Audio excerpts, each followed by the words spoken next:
Jesucristo, roca eterna. Segundo libro de Crónicas, capítulo 5, versículo 1, nos dice la palabra de Dios así: acabada toda la obra que hizo Salomón para la casa de Jehová, metió Salomón las cosas que David su padre había dedicado, y puso la plata y el oro y todos los utensilios en los tesoros de la casa de Dios. Amén. Los capítulos 5 y 6 de Segundo de Crónica constituye el eje central del ministerio de Salomón y un punto de inflexión en la historia de la redención. El capítulo 5 marca un clímax espiritual y logístico en la historia de Israel, la culminación de la obra de Salomón y la manifestación de la gloria de Dios en el templo. Amén. Este capítulo narra la instalación del Arca del Pacto en el recién terminado Templo de Jerusalén.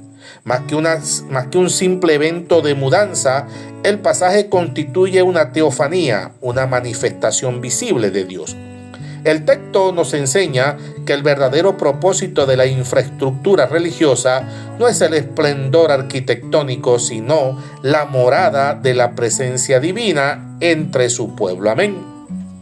Punto número 1, el orden y la obediencia, versículos del 1 al 5. Salomón comienza honrando la visión y la preparación de su padre, David, integrando sus donaciones al tesoro del templo. El texto destaca una minuciosidad ritual. Los levitas son quienes trasladan el arca. Esto es un recordatorio exegético fundamental. La obra de Dios debe hacerse según el orden de Dios. Tras los errores cometidos en el traslado del arca en tiempos de David, donde se intentó llevar en un carro nuevo, resultando en la muerte de Usa, Salomón se asegura de seguir el mandato mosaico. La obediencia en el proceso es el requisito previo para la manifestación de la gloria. Amén. Punto número 2, el lugar santísimo, la centralidad del pacto, versículos del 6 al 10. El arca es colocada bajo las alas de los querubines en el lugar santísimo. El versículo 10 es particularmente significativo. En el arca no había más que las 2 tablas que Moisés puso allí en Horeb. Amén. Al mencionar solo las tablas de la ley, el autor enfatiza que el cimiento de la relación entre Dios e Israel es su palabra y su pacto. La gloria de Dios no se asienta sobre rituales humanos, sino sobre la fidelidad a sus mandamientos. Amén. Punto 3. La alabanza como catalizador, versículos 11 al 13. Existe un detalle litúrgico fascinante. Cuando los sacerdotes se santifican y los músicos levitas, Asaf, Emán y Jedutún, se unen en una sola voz, algo extraordinario ocurre. La alabanza no es un acompañamiento decorativo, sino el vehículo de la presencia divina. El coro proclama: ciertamente Él es bueno, porque su misericordia es para siempre. Amén. Es una confesión de fe que reconoce el carácter inmutable de Dios, una constante que los lleva de la liberación de Egipto a la estabilidad del templo. Amén. Punto 4. La nube, el cese de la actividad humana, versículo 14. El clima llega con la nube que llena el templo. La gloria Shekinah es tan intensa que los sacerdotes no pueden permanecer de pie para ministrar. Este es el punto teológico más profundo del capítulo. Cuando Dios toma su lugar, el esfuerzo humano queda relegado. El culto deja de ser una función realizada por sacerdote para convertirse en una experiencia de la presencia absoluta del Creador. A su nombre gloria. Es el reconocimiento de que ante la gloria de Dios, nuestra mayor contribución es el silencio y la adoración. Amén. El capítulo 5 nos invita a reflexionar sobre nuestros propios templos, nuestra vida, nuestra comunidad. La estructura es importante, pero la nube de la gloria solo desciende cuando existe obediencia, cuando el pacto, la palabra de Dios, es el centro y cuando la alabanza es unánime.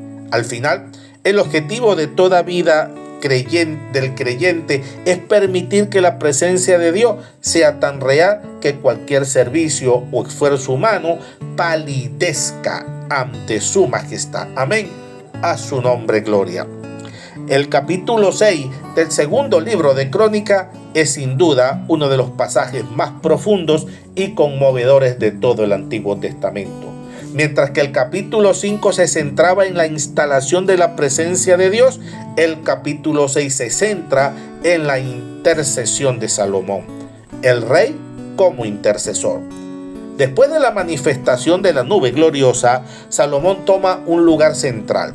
Es fascinante notar que aunque es un rey, Salomón se posiciona ante el altar no como un autócrata, sino como un siervo intercesor.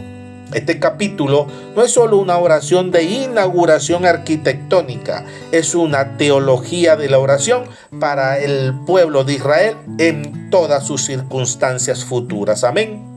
Punto número 1, el reconocimiento de la fidelidad divina. Versículos del 1 al 11. Salomón comienza su oración recordando la historia, la elección de Jerusalén, la promesa a David y la edificación del templo. Amén. El punto central aquí es que la iniciativa es de Dios. Salomón subraya que él es un simple instrumento en el cumplimiento de una palabra dada hace mucho tiempo atrás. La oración comienza con el agradecimiento, validando que el fundamento de cualquier petición es el reconocimiento de que Dios ya ha sido fiel. Amén. Punto 2. La trascendencia versus la inmanencia. Versículos del 12 al 21. El rey se arrodilla, un gesto poco común en la época que denota humildad extrema, sobre una plataforma de bronce. Su oración contiene una tensión teológica brillante. Primero, la trascendencia. Salomón reconoce que los cielos ni los cielos de los cielos te pueden contener. Versículo 18. Sabe que el templo no encierra a Dios. Amén. Y segundo, la inmanencia. A pesar de su grandeza, Salomón pide que los ojos de Dios estén abiertos hacia esta casa y que Él escuche la oración del pueblo. Amén. Es un recordatorio de que aunque Dios está por encima de todo, elige hacerse accesible a la oración. Amén. Punto 3. La oración como mapa de la vida. Versículos 22 al 39. Salomón enumera 7 escenarios específicos en los que el pueblo necesitará la intervención de Dios. 1. Conflicto entre prójimos, justicia. 2. Derrota ante enemigos, arrepentimiento nacional. 3. Sequía, necesidad de provisión. 4. Hambruna y plaga, aflicción personal. 5. El extranjero que busca a Dios, inclusividad. 6. La batalla, guía en la guerra. 7. El cautiverio, la restauración tras el juicio. Lo que hace que esta línea sea magistral es que Salomón no ora para que Israel no sufra, sino para que tenga un lugar a donde acudir cuando sufran. Amén. El templo se convierte en el epicentro de la gracia restauradora. Amén. Punto 4. La clave, el arrepentimiento y el nombre de Dios. Versículos 36 al 42. El versículo 36 es un pilar antropológico, pues no hay hombre que no peque. Amén. Salomón reconoce la falibilidad humana como una constante. La oración no está basada en la rectitud del pueblo, sino en la misericordia de Dios. El cierre del capítulo, en los versículos 41 y 42, es una súplica para que Dios se vista de salvación. Salomón invoca la fidelidad del ungido, su padre David, que para el lector cristiano apunta directamente al verdadero Mesías, quien es el templo definitivo donde encontramos el perdón total. Amén. El capítulo 6 nos enseña que la acción no es un monólogo, que la oración no es un monólogo, sino un ejercicio de confianza en el pacto. Salomón nos muestra que independientemente de la situación, ya sea culpa, guerra, necesidad o lejanía, el lugar de encuentro con Dios es el arrepentimiento y la oración. Para nosotros hoy, este capítulo confirma que el acceso a Dios no está limitado por un muro de piedra, sino que está abierto a través de la fe en aquel que vino a morar entre nosotros. Amén.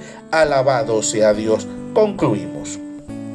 Al concluir el estudio de estos capítulos, comprendemos que el templo era, en esencia, un refugio de gracia.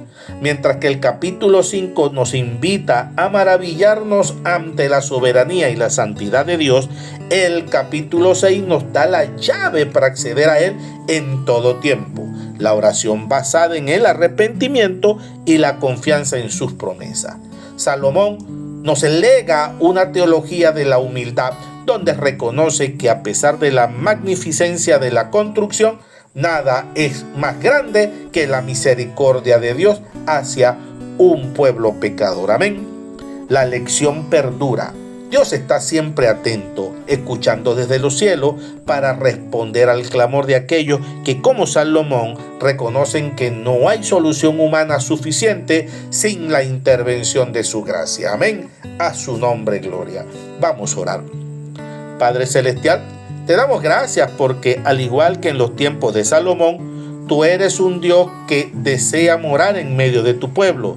Gracias porque tu gloria no es un evento lejano de la historia, sino una realidad presente en nuestras vidas a través de tu Espíritu Santo. Señor, reconocemos hoy que muchas veces fallamos y nos equivocamos.